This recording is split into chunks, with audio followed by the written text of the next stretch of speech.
Сайн мэцгэн өрхөм үзэгчтэй. За өдрийн зочноор Улсын хурлын гишүүн Зандан Сэтрийг хурлаа. За улсын хурал дээр өнөөдөр зөвлөлдөх санал асуулгын тухай хуулийн төслийн анхны хэлцүүлгийг 7 хоногт хийх юм. Тэгэхээр энэ хуулийн төсөл бол иргэдийн хувьд анхаарал татж байгаа. Яхаарахгүй иргэдийн санал санаачлагыг илүүтэй сонсох юм байна. Тэгэхээр энэ хуулийн төслөөр 3 санал асуулгыг одоо эргэцэн зохицуулъя гэдэг асуудал бол яригдчихлээ. Эндээс үл ярьцлага хэлэх юм. За баярлалаа. Яг ер нь зөвлөлдөх санал асуулгын хуулийн гол онцлог нь ерөөсөө шийдвэр гаргахдаа иргэдийнхаа дуу хоолойг сонсож иргэдийнхаа эрхцээ шаардлагад нийцүүлж шийдвэр гаргах. Энэ л нэг арчлалын үндсэн зарчимд тулгуурлаж харж байгаа. Тэгээ тэрний үхээр одоо 3 асуудал нь жишээлбэл орон нутгийн хөгжлийн сан. Сум аймаг орон нутгийн хөгжлийн сан яагаад зарцуулж байгаа гэдэг талаар хүмүүс мэдээлэлгүй, мэдлэггүй байх. Нөгөө талаас тэр талаар мэдээлэл өгөхгүй байх юм нэг хандлага. Харин иргэдийнхаа төлөөллийг оролцуулж хагаад яг бүх иргэдэд төлөөлж чадахгүй тийм төлөөллийн сегментийг, төлөөллийн бүрэлдэхүүнийг бүрдүүлж хагаад энийг наривчлан хэлцээд за одоо энэ юугаа яах юм бэ? Иргэдээс асуух юм. Одоо энэ сумд одоо нэхийгээ ээлтдэг үйлдвэр байгуулах юм, орон нутгийн хөгжлийн сангаас сургуулаа засах юм уу? Ингээд төсөв мөнгөний асуудлаа ингээд ард түмнийхээ санал бодлогоор шийдвэр гаргавал энэ дандаа мэрэгэн шийдвэр болт юм байна. Ерөөс энэ дэлхийн түүх баталж байна. Бидний явуулсан туршилтууд баталж байна. Улаанбаатарт явуулсан санал асуул болж. Иргэд өөрсдөө оролцож асуудал шийдэхээр нийт одоо олноор хэлцээ шийдэхээр бүгдээр хэлцүүл буруугүй нөгөө бүлээн усаар аваад хэрэггүй гэдэг шиг ашиг сонирхлын зөрчилгүй хамгийн гол одоо хамгийн мэрэгдээс илүү шийдвэр гаргаж чадчих. Гацгүй тэр мэдээлэл хэрэгтэй. Мэдээлэлгүй асуух юм бол тэнцвэртэй зөв мэдээлэлгүй асуух юм бол сэтгэлийн хөдөлгөөнөөр түүхий санал бодлоо хэлж байна. Тэгэхээр мэдээлэлт бол дарга нар бол олцоо ашиг сонирхлын зөрчилтэй шийдвэр гаргаад байна. Одоо юу гэдэг нь сүүлийн үед нийгэмд байгаа хар сэрүүл танилцал хар сэр энэ төрлийн албач гэсэн ингэж байна. Харин иргэд өөрсдөө оролцоо шийдвэр гаргаа ил тод асуудал маргаан хэлцээгүй учрыг нь олж хужрыг нь тунгааж байгаа шийдвэр гаргаж байгаа. Ерөөс зөвлөднө гэдэг бол учрыг нь олж хужрыг нь тунгаана гэсэн үг. Зөвлөднө гэдэг бол зөвийг олохын төлөө хэлж ярьцгааг хэлнэ гэж цэвэрлэгэн талент байна. Энэ л учиртай хууль гэж. Яхаар одоо монголчууд хэлдэгч бүгдээрээ хэлцвэл буруугүй бүлээсээр оол хэрэггүйгээд.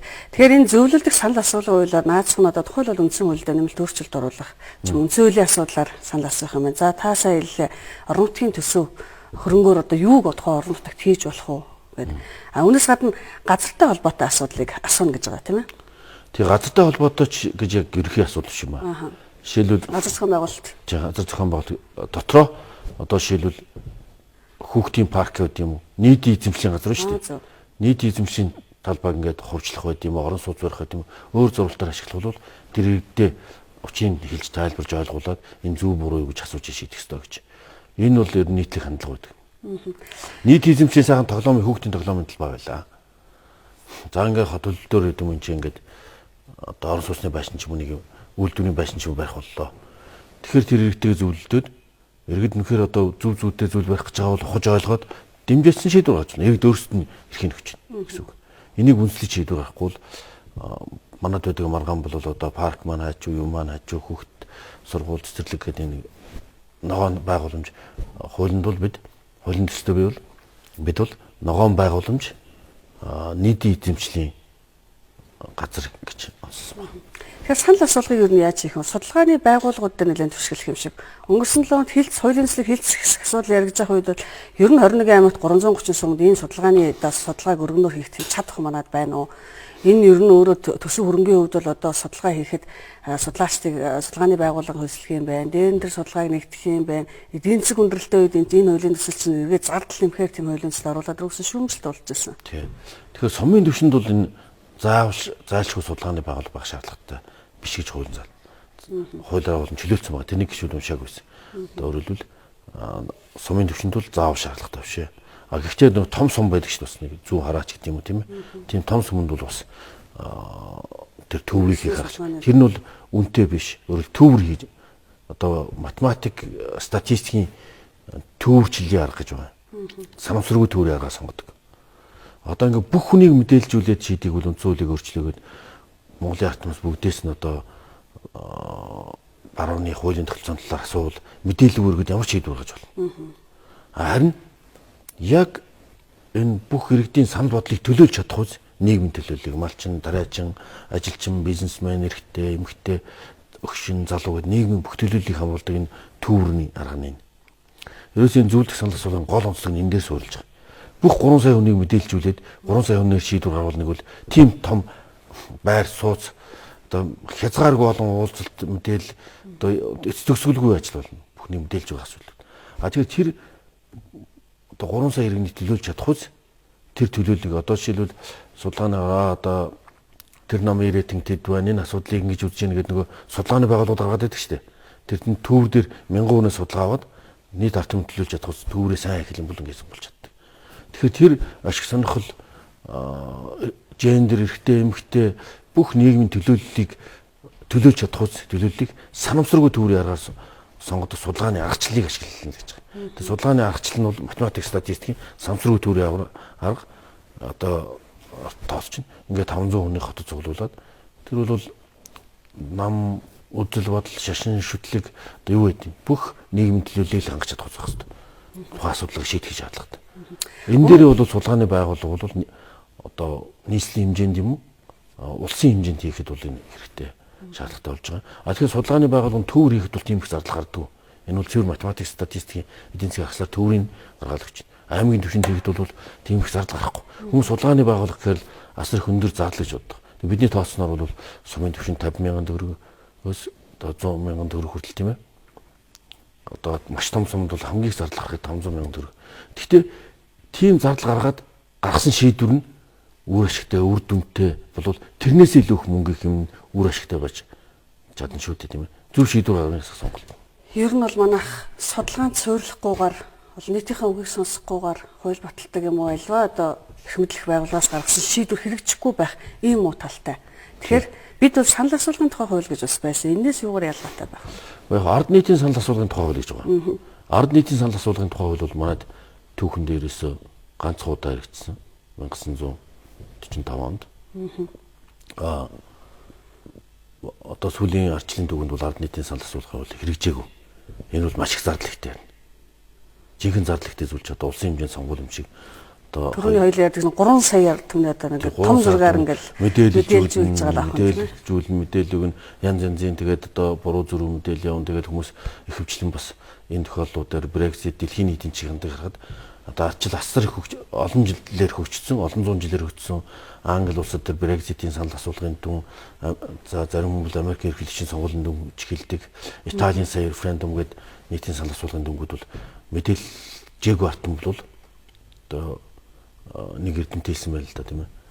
Мэдээлэл мэдлэггүй тухайн асуудлаараа мэдээлэл мэдлэггүй ард түмнэр одоо асуудал шийдвүүлнэ гэдэг бол мэрэгжлийн бус хүнд мэс заслын эмчийн хотог бариулахтай адилхан гэж.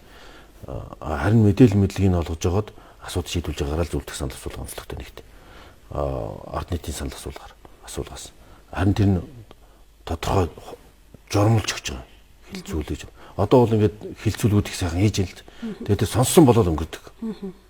Тэрний эрх зүйн чадамжны байх ямар дараалт ярих нь хуушаагүй. Нэг хүн гарч иж мэдээлэл өгч байгаа юм гэж байгаа юм шиг. Энэ дээр бол нарийн жормолж хуульчилж өгч байгаа. Одоо хилцүүлэг явуулаа гэхэд эсрэг зэрэг талын мэдээллийг сонсно. 5-7 асуудал ярьлаа гэхэд эсрэг зэрэг талын мэдээлэл. Тэгтээ үнэлэлтэй тэгээ экспертүүдийн мэдээллийг сонсно. За энийгээ сонссны дараа бол жулуусаа жижиг группүүд хуваагдаж байгаа. Зөвлөлт санал асуулгын гол амын сүнс хүмүүс цөөхүүлээ зөвлөдөг юм байна л да. Тэр бол жинхэнэ зөвлөдөө болж чаддаг. 100-аас дээш хүн бол зөвлөдөг ямар ч арга байхгүй. Хамгийн үр дүнтэй нь бол 10-аас 20 хүн зөвлөдөг. Таар сууж байгаад нэг эн чинь тийм учиртай юм уу, тийм учиртай юм уу ингээд асууж ярилцж байгаа. Тэгээ зөвлөж жагаад асуудлаа гаргаж ирдэг. Асууна. Эргээд бүгдээ бол та за экспертүүдээс талаас эн чинь ийм юм биш. Эн чинь улс орны үндэсний аюулгүй байдлын мөрөлдөлтөнд хүмүүс айгүй их оронж хүмүүс ардын бол яг өөрийнхөө нуган дээр ачаа аваад ихээр маш их оронж нийтийн төлөө ухамсартай зөв шийдэл гаргахыг эрмэлздэг нь бол шинжлэх ухаанаар батлагдсан. Ард түмний аж амьдралаар батлагдсан. Тийм ч учраас ард түмнийхээ саруул ухаанд итгэдэг. Би одоо ард түмний саруул ухаанд итгэдэг гэдэг үг байна. Энэ эцсийн дүндээ ингээ ард түмэн гэдэг бол нийтийн эрх шинжилгээ бодохоор маш энэ бол хүний одоо юу юм бэ? Төрлөх зүүн билэг юм байна. Ер нь тань хуулийн төслийг боловсруулах санаачсан юм яг анх яаж болж байгаа вэ? Энэ бол одоо Джеймс Фишкин гэж онцлог одоо энэ Стэнфордын зөвлөлт харчлалын хүрээлэнгийн энэ хүний одоо трейдмарктай буюу одоо оюуны бүтээл гэж хэлж байна. Тийм. Тийм учраас энэ хүний оюуны бүтээлийг бол бид тухайн газараас нь зөвшөөрөл аваад ингээ ашиглаж байгаа юм философи, социологийн шинжилгээ ухааны нээлтийг ашиглаж байгаа шин төвшил гаргаж байгаа гэж бид тодруулж хэлхийг хүсэж байна. Тэгвэл энийг бий бодоод олцсон юм биш. Хүн төрөлхтөн мэдээж нутагшуулсан улс орнуудад ингээ харахад эргэцэн одоо яг магадгүй юм хуулийн төсөл болгоод хэрэгжүүлээд явсан олон улс орнууд байгаа бах. Тий. Ер нь бүр эртний Грект 2000 жилийн өмнө Афинд ер нь яг ийм төрлийн санал асуулга байсан юм бэл. Ингэж асуулт шийжсэн тэр эртний Афиныг хамгийн хүчирхэг хамгийн бүтээгч улс болгож чадсан гэж үзэж байна. Тэгээ нэг хаан цэцэгнтэй гарч ирээд ингээд байхгүй болоод ингээд илмэдүүлтнүүд яваад байсан баг шít. Тэгээ энэ бүх түүхийг судалж байгаад ард түмний зүн бэлэгт байсан, ард түмний саруул ухаанд байсан тэр зүйлийг шинжлэх ухааны үндэстэй гаргаж ирсэн нь бол Стэнфорд их сургуулийн зөвлөлт арчлалын хүрээлэн гэж байна. Тэрний одоо захирал Джеймс Фишн гэдэг хүний бүтээлэгтийг би онцлон дурдж хэлэх гэж байна. За энэ хууль бол энэ 7 хоногт бол парламентаар анхны хэлцүүлэг хийгдэнэ. Гэхдээ хууль мэдээж одоо батлагдаад хэрэгжихэд төр ер нь бол хэвтүүлээ байна. Гэдэг ард түмний шүүмжлэл багасх болов. Магадгүй төрийн шийдвэрүүд ард түмнээсээ илүү бас чиглэлдэг гардаг байх болов гэсэн тийм хүлээлт байна л дээ хуулинд. Ер нь одоо нэгт төр дүлий байна гэсэн шүүмжлэл байна. Хоёрт бас төрийн шийдвэр гаргахдаа ашиг сонирхлын зөрчилтэй шийдвэр гаргаад байна гэсэн ийм нийтлэг үндслэл байна. Ийм ч учраас Сант Марлсан, NMMCG гэдэг бүх судалгааны байгууллагуудын дүнгээр ард түмний төр дэтгэл байхгүй болсон. Солирцсон байна үсэндээ. Шодрог ёсны хэрэгэлзээ бий болсон байна.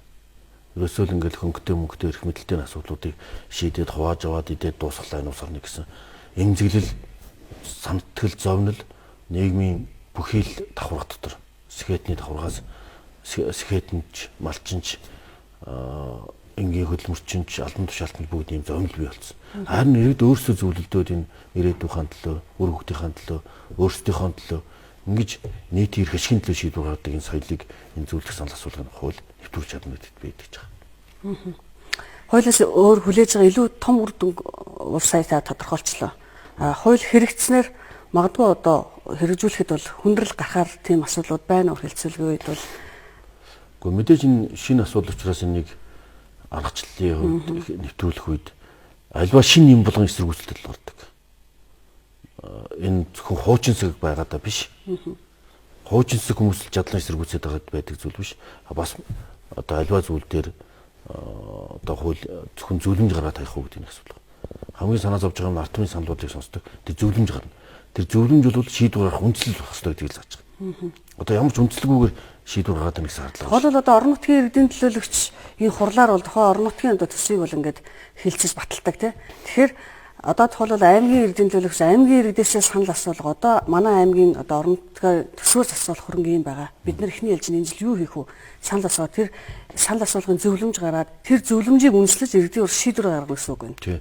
Тэгэхээр энэ бол шийдвэр үндэслэн иргэдийн хурл энэ санал асуулга явуулах. Иргэдийн хурл бол харж хамаагүй иргэдийн төлөвлөгчдийн байгууллага шүү дээ. Иргэдийн хурл гэдэг бол энэ бол арчилтай юм байгууллага. Одоо олон янзын үзэл бодолтод байна. Тэгээ тэндээс шийдвэр гаргалаа. Энэ орон нутгийн хөгжлийн санг одоо энэ сумдаа юу гэхэд зарцуулах юм үндэслэл байна. Энэ сумдаа одоо нэхний үн хямдхан байгаа ч нэхний үйлдэл байгуулахад зарцуулъя. Тичнээ хүн ажлын байрт болох нэ хүмүүст ажлын байрны асуудал чухал байна. Ингээд хүмүүс шийдлээ. Энэ шийдвэрийг засаг даргадаг болоо засаг дарга энэ ард түмний санал бодол хүсэл эрмэлзлийг хэрэгжүүлэх үүрэгтэй.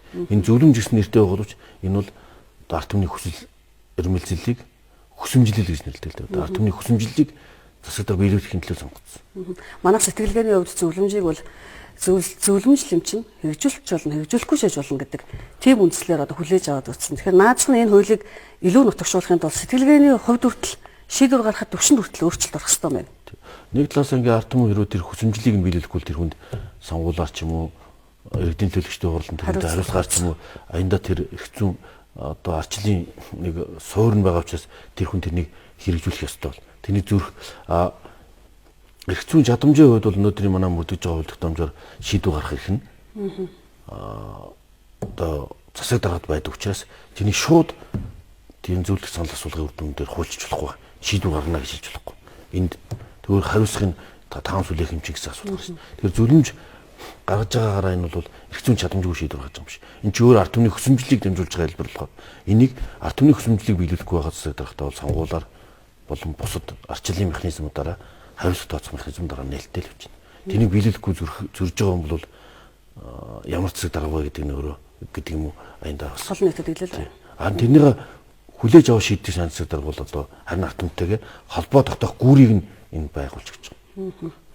Нэгсэндээ төр ард түмний гүүрийг холбох эрх зүйн том зохицуулалт болох нь тэгэхээр улсын хурал дээр зөвлөлдөх санал асуулгын тухай хуулийн төсөл яг одоо энэ анхны хэлцүүлгээр явж байгаа. Тэгэхээр энэс гадна өнөөдөр бол бас яг нийгэмд анхаарал татаад байгаа Эрдэнэтийн 49% холбоотой асуудлууд байнгын орон дээр яригдлаа. Нэр хөө гişүүд хэвлэл урал хийж байна. Би энэ дээр танаас юу асуух гэдэг нь та хөгжлийн банкыг дор шалгах улсын хурлын ажлын хэсэг. Хөгжлийн банктай холбоотой улсын хурлын ажлын хэсэгт бол байгаа. Тэгэхээр хөгжлийн банк тэр дундаа одоо төсвийн хөрөнгө оруулалтыг буруу зарцуулсан энэ эхний дараа хэмжигдсэн мөнгө сонсгож байгаа. Энэ одоо ажил ямар шиг шалгалтын явц ямар шиг хүн байгаа бол. За ер нь бол одоо хөгжлийн банкн дээр бол хулгай нүүрлсэн байсан байна гэж хэлж болохоор юм билээ. Одоо хөгжлийн банк биш зарим талаар бол энд луурын олон ажлууд явагдсан байх хардх үндэслэл бидэнд байна. Энийн гол ярих зүйл 3.3 их 80 төгрөг. Нас ирэх мөнгө. Одоо энэ 2-4 аймгийн малтаа тэнцэх хэмжээний мөнгө. Энэ бол 3.3 их 80-ыг одоо улсын хурлаар батлууллагаар аливаа төсвийн зарцуулалт улсын хурлаар батлагдаж иж хуучлагдаж иж төсөв зарцуулагдах хэрэгтэй. Улсын хурлаар батлуулахгүйгээр энэ мөнгийг засгийн газар шийдвэр гаргаад зарцуулсан. Тэрэн дөг энэ дөнгө шийдсэн. Хөгжлийн банк өөрийнхөө тооцоо судалгаа эргэж төлөгдөх үндслийг гаргаж иж тэр төслийн мөнгө зарцуулсан. Тэр Чингис бондын мөнгийг тэр одоо самурай бондын мөнгийг гаднаас зээлж авсан энэ бүх мөнгүүдийг эргэн төлөгдөх нөхцөлгүй юмнууд зарцуулсан 3.3 их 80. Харин цаана өөр чигтээ зарцуулсан 2 орчим их 80 төгрөг байна. Нэг ус үлэмжшэрх хэрэгтэй. Энэ бол одоо өөр чигтээ бүтээн байгуулалтад цементийн үйлдвэр байгуулахад одоо бусад үйлдвэрүүд байгуулагдаад сайн явж байгаа төслүүд байна. Энийг бас үүсгэж болохгүй юм байна. Хар цагаантай л гэсэн. Харин гол асуудал дээр 3.3 их 80 төсвөр дамжсан төрийн мөнгөөр гараа угаасан гэж хэлж болохоор одоо ийм тендер зарим нь бүр ингээд төсвийн одоо мөнгөнд дүнгээ нэмэгдүүлээд тендерт би одоо 1 тэрмаар одоо 100 тэрмаар энэ замыг барина гэж хэлчихэд шалгарчаад төс мөнгө нүгээр шалгарч байгаа шин. Дараа нь тэрнийг хэд нэмэгдүүлээд 2-300 их 80 болгоцсон. 2-300 их 80 болгоод Хариуцлага тооцоо. Одоо энийг хариуцлага тооцоо эргүүлж төлүүлэх гэсэн шаардлагыг бид нар засгийн газартаа холбогдох хуулийн хэлтийн байгууллагад хүргэлцсэн. За баярлалаа. Та бүхэн ярилцах хугацаа өндөрлсөн байна. Энэ өдрийн онцлог зочноор улсын хурлын гишүүн Замдан Шидрийг хүрлээ. За улсын хурал дээр зөвлөдөх санал асуулгын тухай хуулийн төсөл эд одоо хэлцэгдэж байгаа. За мөн одоо хөгжлийн банктай холбоотой асуудлаар эрхэм гишүүнээс тодруулга авлаа. Танд баярлалаа. Танд баярлалаа. Анхаарал хандуулж үзэгч та бүхэнд баярлалаа. Баяр та.